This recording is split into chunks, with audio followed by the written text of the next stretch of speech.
Kasya ba dito lahat yan?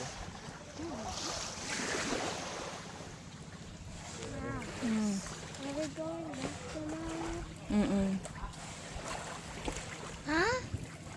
Yeah. Why? No crying, ah. Because we're going back na. I thought it's July. No. Yeah, you said. I'm going back now because I'm stressed.